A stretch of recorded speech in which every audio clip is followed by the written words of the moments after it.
தென்னை மரத்தில் நெல்லு முளைப்பது எப்போது?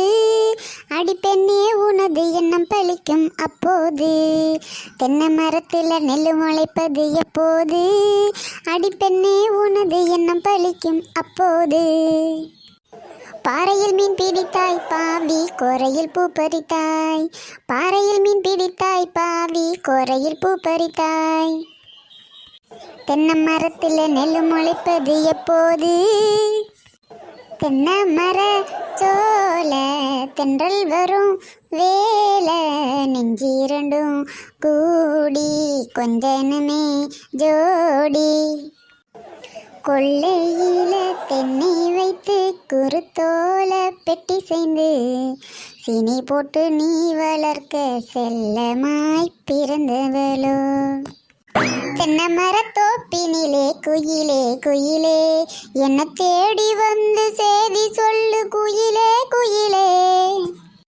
தென்னைய வச்சா இளநீரு பிள்ளையட்டத்தா கண்ணீரு. ஐயோ எல்லா பாட்டும் முடிஞ்சிருச்சே, இன்னும் என்ன பாட்டு பாடுறது? நம்மள அந்த குரூப்பெல்லாம் தேடுமா தேடாதா?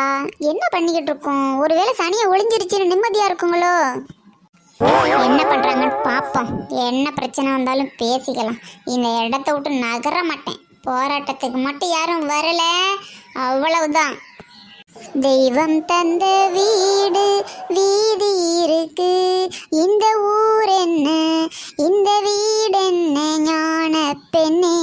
எனக்கு தென்னை மர தோப்பு இருக்குது ஞான பெண்ணே. அடாடா, தனியா இருக்கிறது எவ்வளவு நல்லா இருக்கு என் இனிய தனிமையே. மா யாருமா அது தென்னந்தோப்புல படுத்துருக்கிறது? நல்லா 6 அடியில் வாட்ட சட்டமா ராஜநாகம் ஒன்று அங்கதாம்மா இருக்கு. படுத்திருந்தீங்கன்னா போட்டுரும் பார்த்துக்க.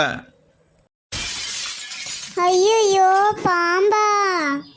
அடி பாவிங்களா, சாதிக்கும் சங்கம், நம்மெல்லாம் பெண் சிங்கம், சீக்கிரம் என்ன கண்டுபிடிச்சிருங்கடி. என்னக்கா இந்த நெட்டவழி இப்படி பண்ணிவிட்டா?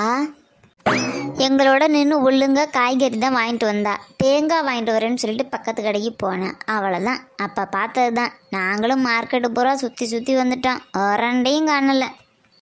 என்னங்கடி 2 பேர் இப்படி சொல்கிறீங்க? அதை அந்த ஊர் உலகத்தையே விற்றுப்பிடுவா, வீட்டுக்கு வந்துடுவான்ல நான் நினச்சேன். இவனாச்சும் கடத்திக்கிட்டு போயிருப்பானாடி. ஐயோ, இந்த நேரம் பார்த்து இவ வீட்டில் போய் நான் தங்கிவிட்டேன்னு எல்லா இருந்தாலும் என்னைய கப்பானே. அவள் புருஷங்காரன் என்னத்தை பண்ண போகிறனோ? எனக்கு இதெல்லாம் தேவையா? என் புருஷனோட சண்டையை போட்டுக்கிட்டு இவ வீட்டில் போய் தங்கினதுக்கு இவ காணா போயிட்டான்னு எல்லாரும் என்னைய கேள்வி கேட்பாங்களே. என்னடி பண்ண போகிறேன்? ராசாமணி அக்கா, கவலைப்படாத, அவ கிடச்சிருவா. எதுக்கும் 2 பேரும் நல்ல யோசனை பண்ணி பாருங்கடி. கருவாடு எது வாங்குறதுக்கு போறேன்னு கருவாடு மார்க்கெட்டுக்கு போனாலா? ஆமாக்கா, காய்கறி வாங்கும் போதே அந்த கடைக்காரவர்கிட்ட கருவாடு விற்க மாட்டீங்களான்னு கேட்டாக்கா. அதெல்லாம் பக்கத்தில் இருக்குமா, போய் வாங்கிக்கமான்னு சொன்னாரு.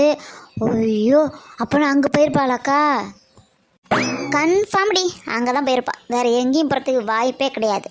அவள் தான் கருவாடை பார்த்தாலே எலும்பு துண்டை பார்த்த நாய் மாதிரி பின்னாடியே போயிடுவாளேடி. அப்படியா சொல்கிறீங்க? 2 பேரும் இருக்கும் வாங்க போய் பார்க்கலாம். வாங்கம்மா போகலாம். Okay sir. இப்போ தான் எங்களுக்கு ஒரு சந்தேகம் வந்திருக்கு. ஒருவேளை கருவாடு மார்க்கெட்டுக்கு போயிருப்பாளோன்னு நினைக்கிறோம். அங்கே தான் இருப்பான்னு நினைக்கிறோம் சார். ஒரு தடவை நீங்கள் வந்தீங்கன்னா அதை பார்த்துட்டு வந்துடலாம் சார். வாங்க வாங்க. என்னம்மா மாசம் நின்றுக்கிட்டு போய் தேடுங்கம்மா. என்ன நாங்கள் தேடணுமா? அப்புறம் எதுக்கு உங்களை கூட்டிகிட்டு வந்தோம்? நெட்டவள்ளி, நெட்டவள்ளி எங்கே இருக்கடி? நெட்டு, நெட்டு எங்கே இருக்க? நெட்டு, நெட்டவள்ளி எங்கடி போய் தொலைஞ்ச? வந்து தொலையண்டி. பக்கத்துலலாம் போய் நல்லா தேடிட்டு வாங்கம்மா, நான் இங்கேயே வெயிட் பண்ணுறேன். அட பாவி மனுஷா, நம்மளை வெயிட் பண்ண சொல்லிட்டு இவரு கண்டுபிடிச்சி கொடுப்பாருன்னு பார்த்தா அவரு வெயிட் பண்ணிட்டு நம்மளை கண்டுபிடிச்சி தர சொல்கிறாரு. எதுக்கு இந்த அளவுக்கு சம்பளத்தை கொடுத்துக்கிட்டு பேண்ட் சட்டையை போட்டுக்கிட்டு கண்ணாடி வேறு போட்டுக்கிட்டு வரான். கடைசியில் கண்டுபிடிச்சி கூட்டு போனோன்னா கை செலவுக்கு காசு நம்மளே கொடுக்குற மாதிரி இருக்குதா என்னமோ தெரியல வேற.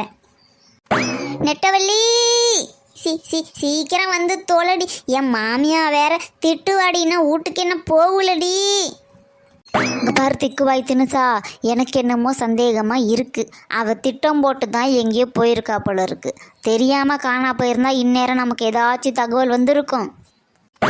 என்ன தகவல் வந்திருக்கு ரேவதி? அவள் உயிரோட இருக்காளா இல்லை செத்து விட்டாளா? பாடி அங்கே இருக்குது இங்கே இருக்குது, இல்லைன்னா ஏதாச்சும் கடத்திட்டு போனவங்க காசு வேணும்னு ஃபோன் பண்ணி கேட்டிருப்பாங்க. ஏதாச்சும் ஒன்று நடந்திருக்கும்ல. எதுவுமே நடக்கலைன்னா என்ன அர்த்தம்? நம்மளெல்லாம் விட்டுட்டு அவள் எங்கேயோ ஜாலியாக கூத்தடிச்சிக்கிட்டு இருக்கான்னு அர்த்தம். சாமியக்கா, எனக்கு ஒரு நல்ல யோசனை. நீ என்ன பண்ணு, கருவாடு வாங்கி கமன்னு குழம்ப வை. எப்படி அவள் ஓடியாரான்னு மட்டும் பாரு. என்னடி ரேவதி இப்படி சொல்கிற? உண்மையிலே காணா போயிருந்தா என்னடி பண்ணுறது? இந்த பார், நீ சொன்ன பிறகுதான் நானே யோசிக்கிறேன். அவள் கருவாடு வாங்குறதுக்கு தான் போயிருக்கா. போகிற வழியில் ஏதோ திட்டம் போட்டு தான் எங்கேயோ ஊர் சுற்றிக்கிட்டு இருக்கிறா. அதனால் நான் சொன்னதை நீ செய், அவள் தானாக வருவான். அப்படியா சொல்கிறீங்க? சரி சரி, செஞ்சு பார்ப்போம். சீக்கிரம் எதாக இருந்தாலும் செய்யணும். என் மாமியா வேற உயிரோடு வீட்டில் இருக்கிறாக்கா. அவளை விட்டுட்டு வர்றதுக்கே நான் படாத பாடு பட வேண்டியதாக இருக்குது. திக்குவாய் தின்னுசா, உயிரோடு இருந்தால் தாண்டி வீட்டில் இருக்க முடியும், இல்லைன்னா சுடுகாட்டில் தாண்டி இருக்கணும்.